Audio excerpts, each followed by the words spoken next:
Okay, I'm gonna record little snippets of reply worblux as I go.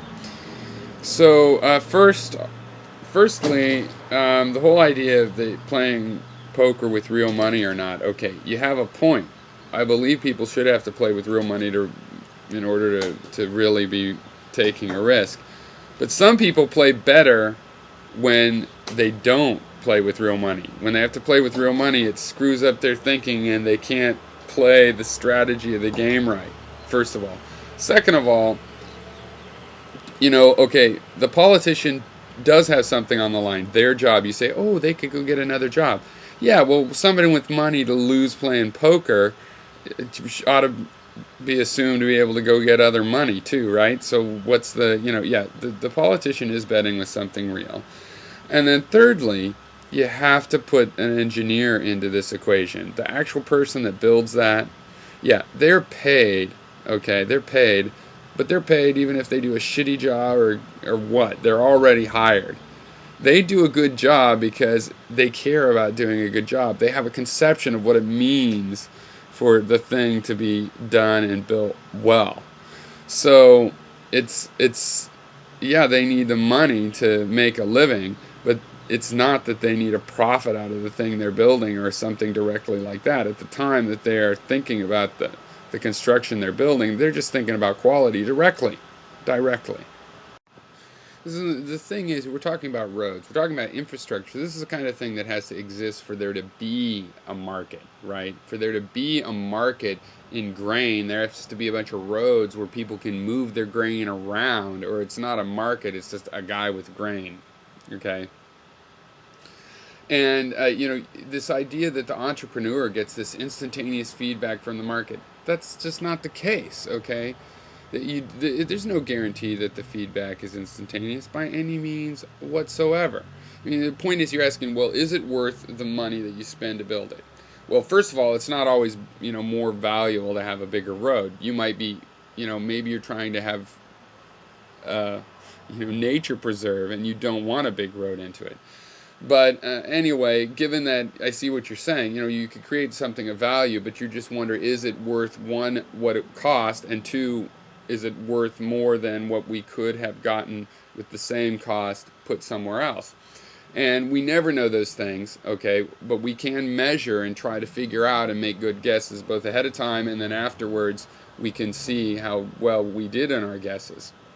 And that's true for a private entrepreneur. He's just trying to look at the history and make those guesses. Or it's true for common infrastructure, something that we all need. Okay, but now the entrepreneur does not get an instantaneous feedback. What if Microsoft does not get instantaneous feedback on changing its software? It gets a very delayed feedback because there's all kinds of what you could metaphorically think of as momentum or inertia in a marketplace in terms of what people are used to, in terms of what's in the stores in front of them.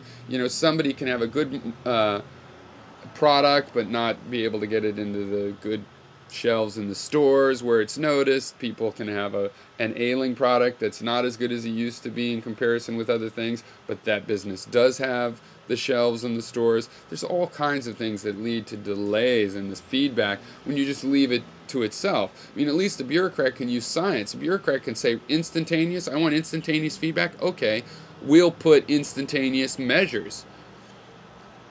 We'll track this market very closely. We'll monitor it in real time. Waiting for these feedbacks through people and their emotion and when they worry and if they'll spend money and how much they'll pay and what they're desperate for and what they're not desperate for.